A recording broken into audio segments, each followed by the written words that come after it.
I've been thinking a lot about the different ways suffering can enter a believer's life, and it's clear that it's not always a result of personal sin. Yeah, that's a good point. I think it's easy to assume that if someone's going through a tough time, it's because they've done something wrong. But that's not always the case. Yeah, actually, there are five ways suffering can enter the life of a believer, and they are complex and multifaceted. Firstly, suffering can come through others around you, and this can manifest in various forms, such as betrayal, hurtful words, or even outright harm, as seen in the story of Joseph being sold into slavery by his brothers. Gossip is another example where the words of others can cause significant pain and suffering. Secondly, suffering can also arise from the circumstances from life. Death, loss, and hardship are all part of the human experience, especially in a world affected by sin.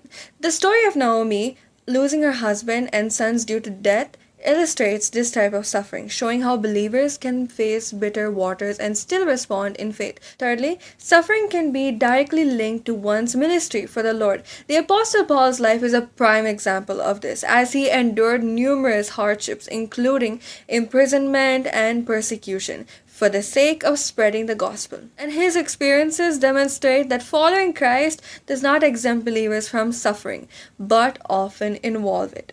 Fourthly, direct satanic activity can also be a source of suffering for believers. The story of Job is a powerful example where, despite his righteousness, Satan was allowed to afflict him, showing that suffering is not always a result of personal sin. And this highlights the spiritual warfare that believers are engaged in and the reality of suffering in the midst of it. Lastly, suffering can also stem from one's own sin when believers choose to disobey God's commands or live contrary to His word. They can experience the consequences of their actions. The story of Jonah trying to flee from God's command to preach to Nineveh, which led to a storm at sea and him being swallowed by a great fish. This serves as a vivid illustration of this. These reasons underscore the reality that suffering can arise from various sources, and that understanding this can help believers respond with faith and trust in God's sovereignty, even in the midst of pain